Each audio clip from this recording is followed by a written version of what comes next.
दफन 52। काशी में एक चाय की दुकान जहां सुबह का अखबार हाथों में लिए लोग चर्चा कर रहे थे। हर किसी की जुबान पर बस एक ही नाम, एसीपी नील शेखावत। अखबार की मुख्य खबर, बबलू पुलिस मुठभेड़ में ढेर, फेक एनकाउंटर या इंसाफ। रिपोर्टर अजय सिन्हा, काशी पत्रिका। कल रात कुख्यात अपराधी बबलू पुलिस एनकाउंटर में मारा गया। पुलिस के अनुसार वह वाराणसी इलाहाबाद हाईवे पर भागने की कोशिश कर रहा था, जिस पर एसीपी नील शेखावत और उनकी टीम ने आत्मरक्षा में गोली चलाई। हालांकि सूत्रों के मुताबिक यह एक सुनियोजित मुठभेड़ थी। सूत्रों का दावा है कि बबलू को अदालत से बेल मिलने की संभावनाएं थीं और इसीलिए एसीपी नील ने कानून को अपने हाथ में ले लिया। यह एनकाउंटर फेक था या नहीं, इसकी जांच शुरू हो चुकी है।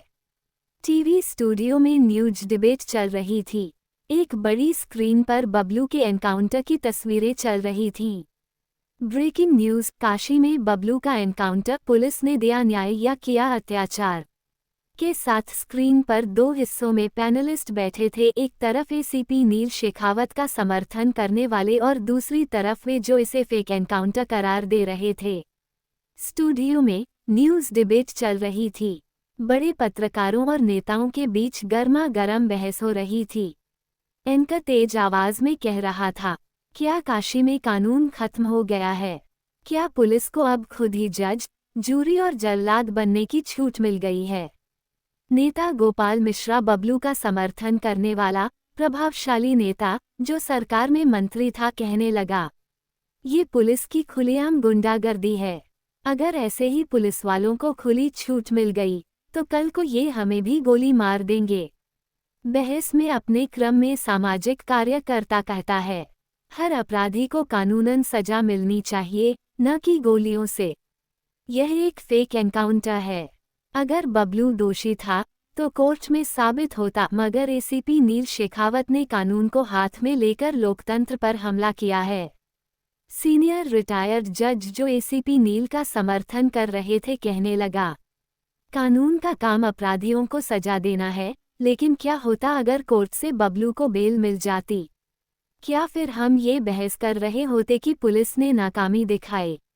क्या हम फिर ये पूछ रहे होते कि कानून की कमजोरी की वजह से एक मासूम लड़की को इंसाफ नहीं मिला?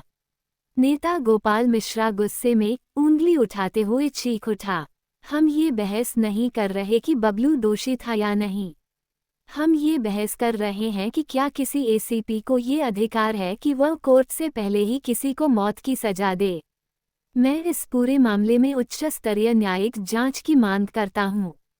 मैं सरकार से मांग करता हूं कि एसीपी नील शेखावत को सस्पेंड किया जाए और उनके खिलाफ सख्त जांच हो। इसके बाद स्टूडियो में हंगामा मच जाता है। डिबेट गर्म हो जाती है। एक रिपोर्टर बैकग्राउंड से रिपोर्टिंग करता हुआ कहने लगा, आप देख सकते हैं कि कैसे इस एनकाउंटर को लेकर बहस गरमाई हुई है, लेकिन असली सवाल यह है, क्या पुलिस को ऐसे ही इंसाफ करने देना चाहिए या फिर बबलू जैसा अपराधी जेल से बाहर आकर और भी अपराध करता? अगले ही पल ब्रेकिंग न्यूज फ्लैश होती है। बबलू ठाकुर एनकाउंटर केस में एसीपी नील शेखावत के खिलाफ जांच के आदेश। रिपोर्टर कहने लगा, सूत्रों के अनुसार नेता गोपाल मिश्रा के दबाव में एसीपी नील शेखावत के खिलाफ विभागीय जांच शुरू हो गई है। पुलिस विभाग से जुड़े कई अफसरों पर भी गाज गिर सकती है। क्या सच में ये एनकाउंटर फेक था या फिर ये एक ईमानदार पुलिस अफसर को फंसाने की साजिश?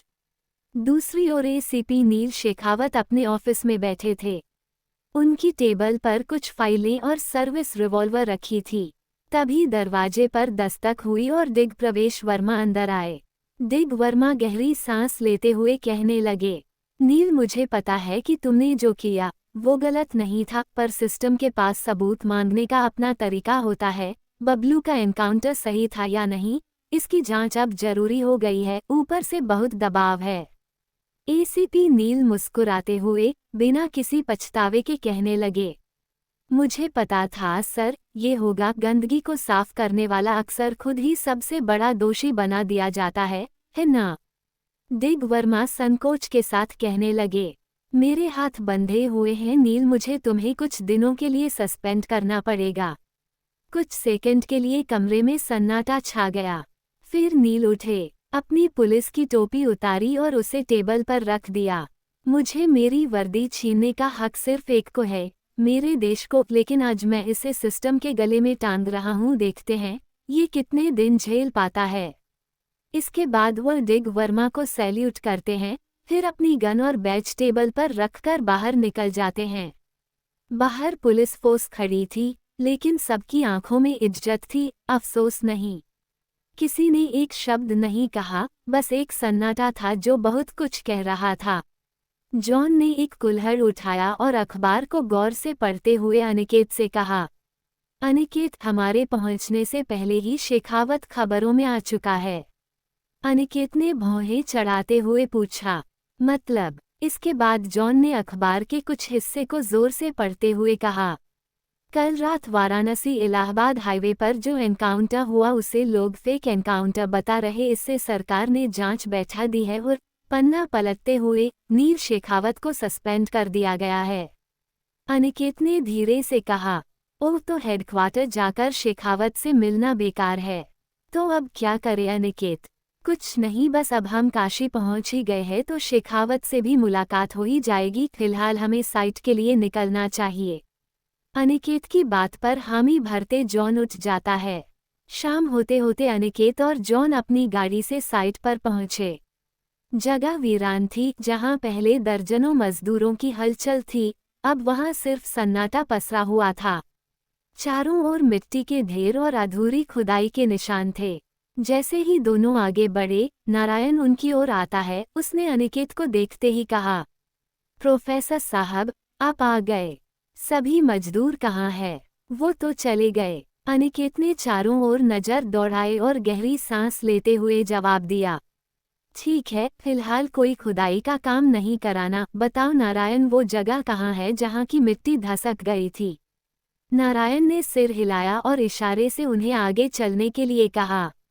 वे तीनों धीरे धीरे उस दिशा में बढ़े जहां खुदाई के दौरान अजीबोगरीब मिट्टी धसकी थी।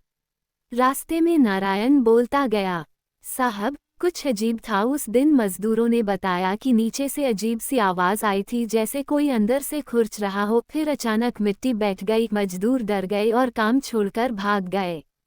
जॉन आश्चर्य से कहता है, मिट्टी के अंदर? क्या होगा ऐसा? नारायण ने घबराकर इधर उधर देखा और धीरे से कहा, अब ये पता करने कोई रुका थोड़े ही साहब। अनिकेत ने गहरी नजरों से उस जगह को देखा। मिट्टी अब भी थोड़ी ढीली थी और वहां पर हाल ही में धंसी हुई सतह के निशान मौजूद थे। उसने झुककर मिट्टी के ढेर को छुआ, हल्की ठंडक अब भी महसूस हो रही थी। अनिकेत मिट्टी के ढेर के पास घुटनों के बल बैठ गया। उसकी नजरें जमीन की सतह पर गहरी होती चली गईं। जॉन और नारायण उसे ध्यान से देख रहे थे। अचानक अनिकेत की भौहें सिकुड़ गईं और उसने मिट्टी को उंगलियों से रगड़ते हुए गौर किया। ये देखो जॉन, यहाँ की मिट्टी अलग है। जॉन भी झुककर देखते हुए पूछ उठा, अलग कैसे? अनिकेत ने 2 जगहों से मिट्टी उठाई, एक जो साइट की आम खुदाई से निकली थी और दूसरी जो उस धंसी हुई जगह से। उसने दोनों को हथेली पर रखकर गौर किया और फिर मिट्टी को हल्के से मसल कर देखा। देखो, एक मिट्टी हल्की और सूखी है, जबकि दूसरी भारी और गीली। ये यहाँ की आम मिट्टी नहीं लगती। नारायण भी चौंकते हुए पूछ उठा, इसका मतलब? अनिकेत गंभीर लहजे में कह उठा, इसका मतलब यहाँ कुछ अलग किया गया था। ऐसा लगता है जैसे किसी ने यहाँ छेड़छाड़ की हो। अगर ये खुदाई के दौरान आई होती तो दोनों मिट्टियाँ एक जैसी होती, पर ऐसा नहीं है। अनिकेत ने अपनी जेब से एक छोटा सा प्लास्टिक बैग निकाला और दोनों तरह की मिट्टी उसमें भरने लगा। फिर नारायण की तरफ देखते हुए कहा, नारायण, इसे तुरंत लैब में टेस्ट के लिए भेजना होगा। मुझे ये जानना है कि इस भारी मिट्टी में ऐसा क्या है जो इसे अलग बनाता है। कोई केमिकल, कोई धातु, या कुछ और? नारायण सिर हिलाते हुए कहता है, ठीक है साहब, मैं इसे फौरन भिजवा दूंगा। अनिकेत उठ खड़ा हुआ, हाथों से धूल झाड़ते हुए। उसने एक बार फिर उस जगह को देखा जहां मिट्टी धंसी थी। फिर तीनों वापस लौटने लगे। नारायण, तुम शहर जा रहे हो तो मेरा एक काम और कर देना, जाते हुए नारायण को टोकते हुए अनिकेत ने कहा। जॉन उससे कुछ दूरी पर इससे वह बस टकटकी लगाए अनिकेत को देखता रहा। आखिर क्या सोच रहा है अनिकेत? आगे कौन सा रहस्य खुलेगा? जानने के लिए कहानी से जुड़े रहे। कहानी आगे जारी रहेगी। कहानी पसंद आने पर लाइक करें, सब्सक्राइब करें और अपने मित्रों से साझा करना न भूले। धन्यवाद।